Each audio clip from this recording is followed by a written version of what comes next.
Hi everyone, this is a quick lecture on how to write body paragraphs. So first I want to go over some general information.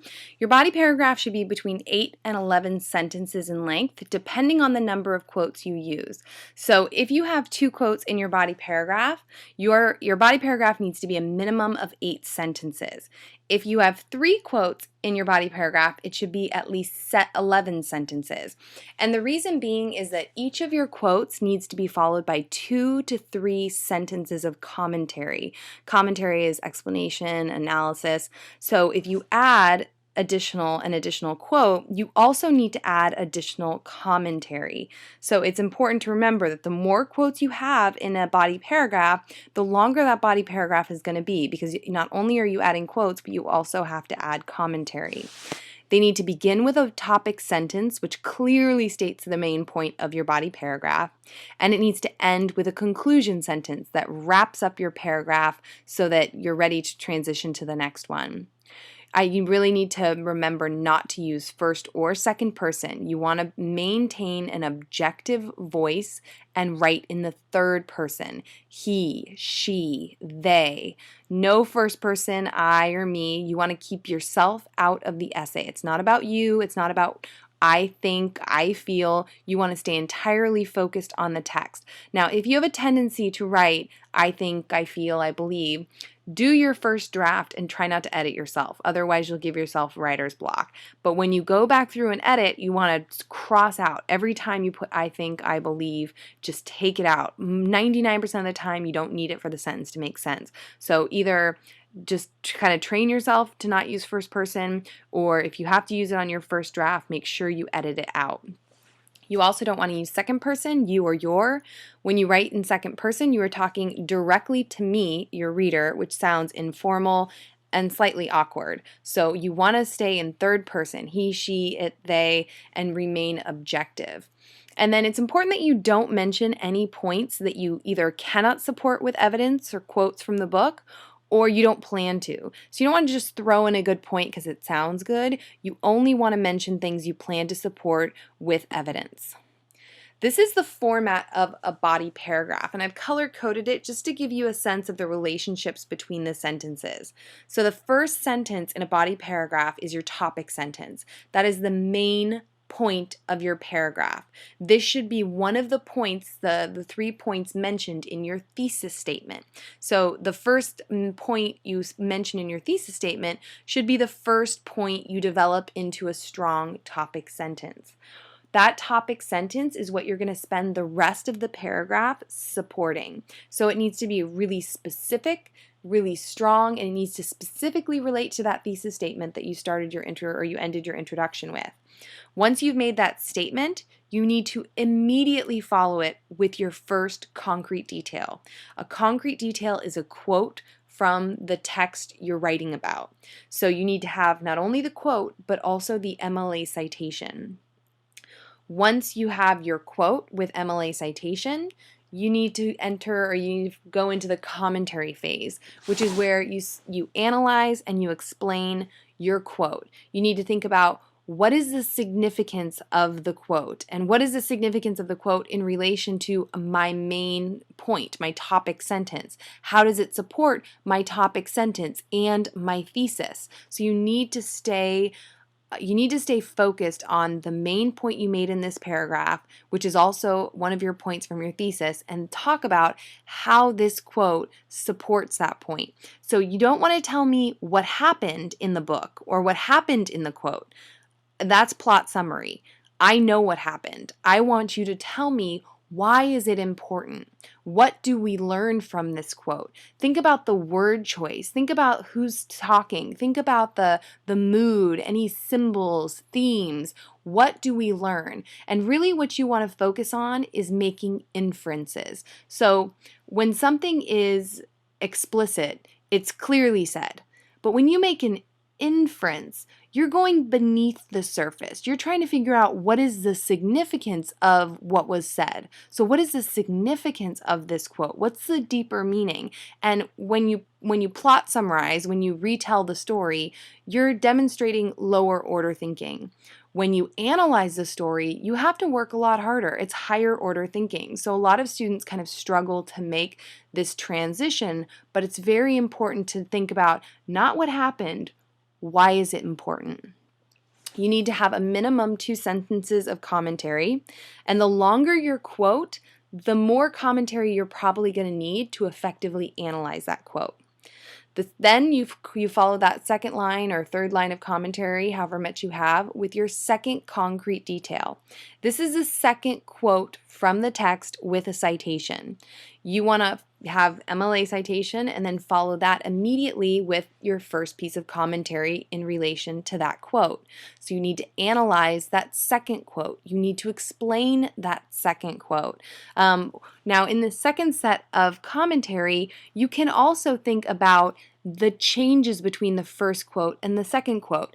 Did the topic that you're dealing with change, develop? So you have a little more leniency underneath that second concrete detail to talk about any growth, any development, any changes or transitions. So you need at least 2 sentences of commentary for that second concrete detail, and then you want to wrap up your paragraph with a conclusion sentence. So you don't want to end on commentary. It makes your paragraph feel very incomplete. Instead, you want to wrap up your main points, and a lot of students use this to transition to the next paragraph. So you've made a clear statement, you supported it with two quotes, you've analyzed each quote, so what? Wrap it up, kind of come to a conclusion for that particular paragraph. Now, MLA citation is pretty basic. You have a quote and you immediately follow that quote, not with a period. You follow it with the citation, which is the author's last name and the number of the page where you found the quote. Then you end your parenthesis and you have your period after the citation.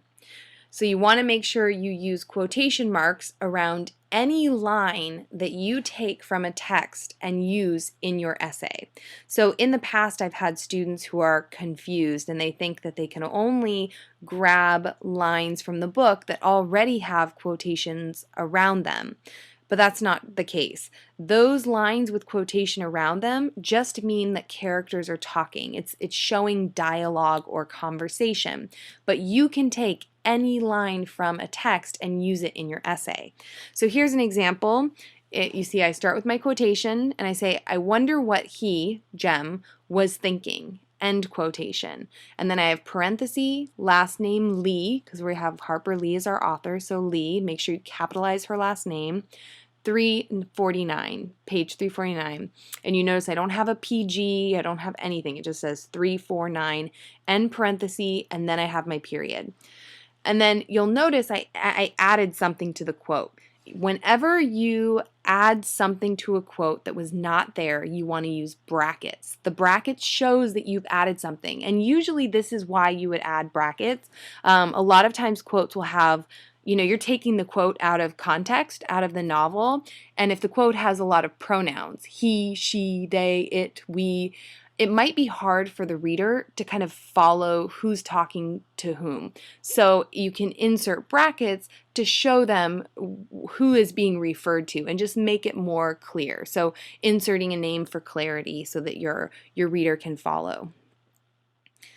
There's also, if you're going to use a quote from the novel where there is actually dialogue, characters are talking, then you have to do something slightly different. So you still begin with the double quotation marks, but then you use a single quotation marks inside the double quotation marks to show that characters are talking. So here's an example where we have Jem speaking. So I begin with the double quotation marks, and then you'll notice I have a space, and then I have a single quotation mark, and it says, hush a minute, Scout. And then I have the comma from the text, and I end my single quotation, because that's where Jem stops talking. But my quote continues, my quote for the essay, and I end with, he said, and double quotes. So the single quotes only go around the part of the text where the character is talking. And then I end with the citation, parenthesis, Lee, 349, end parenthesis, and then a period.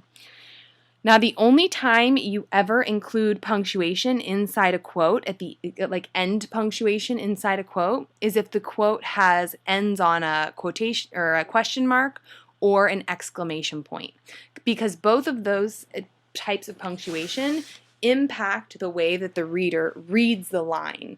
So question mark, you're going to change your inflectuation of your voice. With an exclamation point, you're going to put emotion into your statement. So if your quote ends on a question mark or an exclamation point, you put it inside the quote. However, you still put the period on the outside of your citation.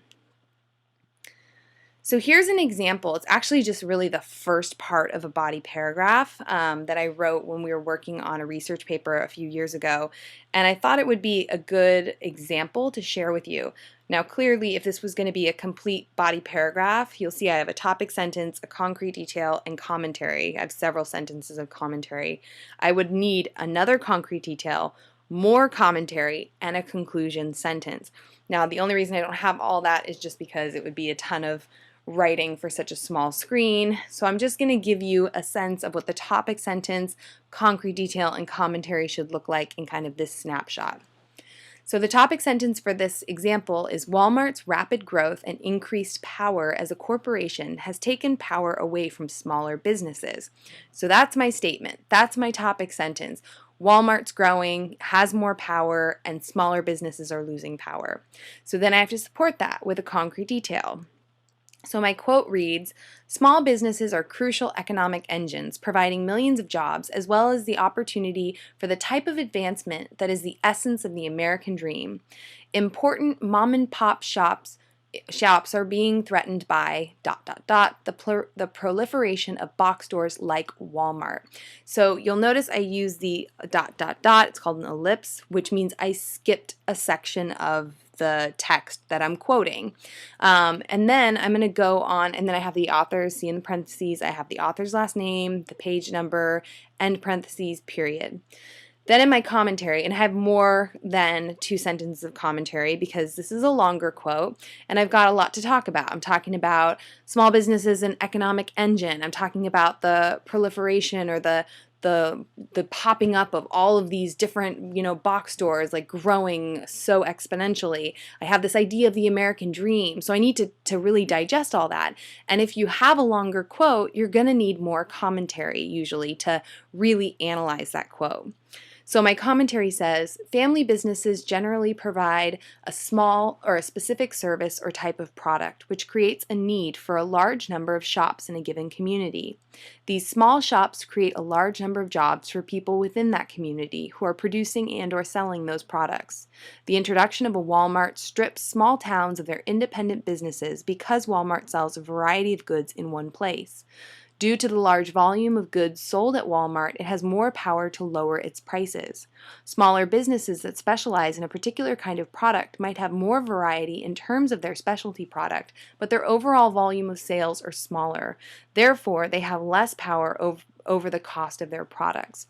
So, basically that commentary is going into depth trying to explain the quote and what the quote means. Now, as you're writing, if you find you're using a quote and you can't think of even 2 sentences of commentary to develop and to write, then your quote probably isn't meaty enough, it's not long enough, or it's not strong enough, or it doesn't have enough depth that you can really analyze it. So you want to choose your quotes wisely because your evidence is really, really critical, the kind of strength of your evidence. That way you have enough that you can really talk about in your commentary.